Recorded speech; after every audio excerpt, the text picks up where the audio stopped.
Oke, what's up bro, back again with my channel Ricky PP12 di sini. Yap, kali ini aku lagi di Ayam Motor. Dan kali ini aku lagi nyoba yang namanya self diagnostic dari Kawasaki ER6 dan sekalian nunjukin ke kalian gimana sih kalau seandainya engine check nyala, apa aja yang harus kita lakuin. Nah, jadi di sini aku ngetes. Di bawah ini ada sensor, yaitu air temperature sensor.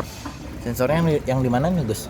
Ini ya? Yang ini. Nah, sensornya ada di sana, pas di atasnya filter udara. Nah, sekarang coba dinyalain, Gus. Nah, oke. Dinyalain. Nah, engine checknya kan nyala. Ketika engine check nyala, ini kalian nggak usah khawatir. Dari Kawasaki sendiri udah nyiapin yang namanya self diagnostic di speedometernya. Ini kalian tekan 2 detik.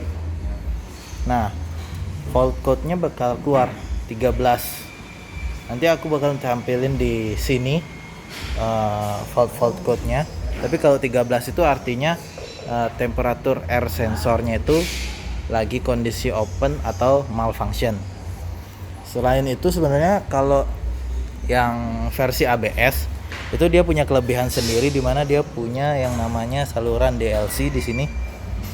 Ini bisa dipakai dengan cara di short ke akinya yang negatif itu sebanyak 5 kali. Habis itu nanti dia bakal ngirimin sinyal ke sini begitu berupa kedipan. Nanti hasil kedipannya bakal aku tampilin di sebelah sini. Nah, cara kalian baca lewat sana nanti. Terus selain itu kalian juga bisa lihat dari yang namanya alat diagnostik. Kebetulan di AM Motor sendiri kita pakai yang namanya JDiag. Ya mungkin kalau bisa dibilang JDiag ini nggak bagus-bagus banget, tapi ini berfungsi lah kalau buat kalian pengen tahu nih kondisi motor kalian kenapa sampai engine checknya nyala. Nah, sekarang kita rangkai dulu JDiagnya. Ini nggak cuman bisa di motor Kawasaki ya. Jadi sebenarnya ini bisa buat di motor Honda, Yamaha, Husqvarna, Ducati, KTM dan sebagainya. Itu tergantung dari konektornya ini. Nah, kebetulan ini konektornya Kawasaki kan, jadi langsung masuk. Nanti dia pakai supply aki nggak, Gus? Nggak, langsung dia. Ada yang bisa pakai aki kalau misalnya ada sambungannya. Berarti tergantung kendaraannya ya. Oke. Nah, sekarang dikonek. Nah, kalau yang bagus itu kalau nggak salah itu yang TX8 ya, aku kurang tahu juga mereknya. Yang jelas itu dapat ada yang nawarin dan harganya gila. Jadi kita pakai yang ini aja. Yang penting ini fungsi dan bisa bantu kita ngatasin masalah pada motor kesayangan kita. Nah, ini displaynya kayak gini nih. Ada diagnosa, baterai, uji modul, memori USB, gambar, dan apa nih, mendirikan ya pengaturannya ya. Oke, jadi diagnosa ini buat kita nyari tahu ada masalah apa sih di motor ini. Oke, di diagnosa kita pilih nih jenis motornya, tuh lihat ada macam-macam, ada Vespa, Piaggio, Kawasaki, Honda, Hartford ya, Benelli pun ada juga. Jadi ya cukup lengkap sih untuk alat ini. Nah, automatic search engine, dia nyambungin sama memorinya ECU. Nah, ini kalau kondisi kayak gini motor harus kondisi nyala apa enggak, Gus? Enggak, dia langsung connect dia untuk diagnya. Oh, dia langsung. Iya. Oke, tidak perlu siap. kita pakai Kontak. Oke, ya. Terus ini apa? Kita ECU data. Boleh kita cek dulu. Nah, jadi bakal keluar nih di sini buildernya siapa, terus ini kodenya kayak gimana, ECU-nya itu. Ternyata ini gininya Denso ya. Terus current data, apa nih current data? Nah, current data ini jelasin tentang sudut bukaan gas kita, tekanan udara masuk, suhu air pendingin. Jadi, wah, bener-bener komplit banget. Bahkan sampai ketegangan aki pun ada.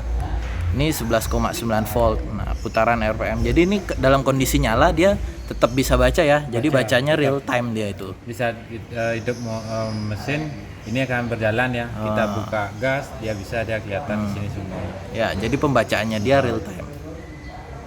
Nah, terus kita lanjut ini untuk read fault code. Nah, yang ini yang paling penting nih buat kita tahu kenapa sih engine check kita bisa sampai nyala.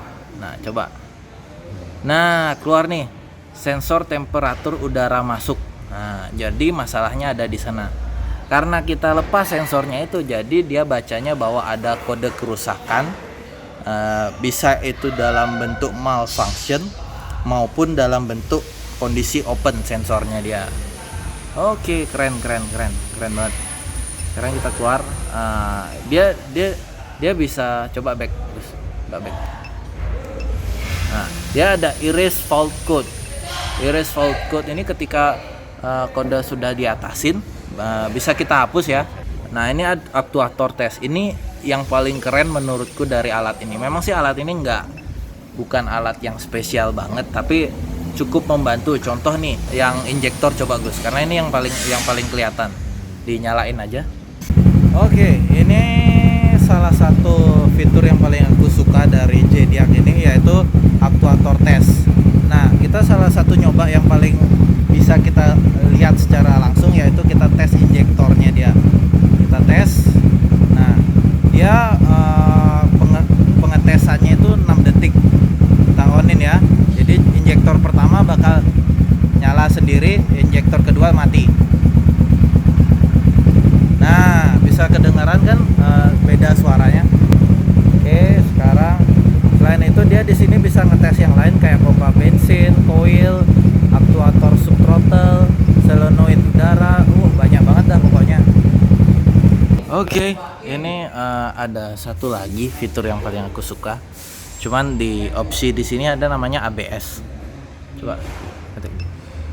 Nah, jadi di ABS ini kita bisa ngelihat kerusakan yang terjadi pada motor ini sebelumnya. Karena by the way ini kan aku belinya second nih. Nah, aku bisa lihat nih kerusakan sebelumnya itu apa sih? Coba dibaca. Nggak ada. Nah, ini kode fault tersimpan, yaitu sensor kecepatan roda depan tak apa nih? Tak normal atau terlepas atau tidak ada sinyal celah terlalu besar. Nah, kayak gitulah dia jelasinnya. Jadi salah satu keunggulannya dia itu sih. Dan dia bisa ngecek untuk aki, tes akinya ini battery life-nya berapa dan sebagainya. Ya, untuk kelas diagnostik yang simple, yang murah, ini termasuk cukup membantu sih. Itu aja yang bisa aku sharingin kali ini. Thanks banget buat kalian yang udah nonton dari awal sampai akhir. Semoga info-info yang aku kasih tahu cukup membantu. Dan maaf kalau di sebelumnya aku jarang banget, sudah 3 bulan nih vakum upload video. Tapi mulai sekarang aku bakal untuk lebih aktif lagi dan kasih informasi yang lebih menarik. See you guys.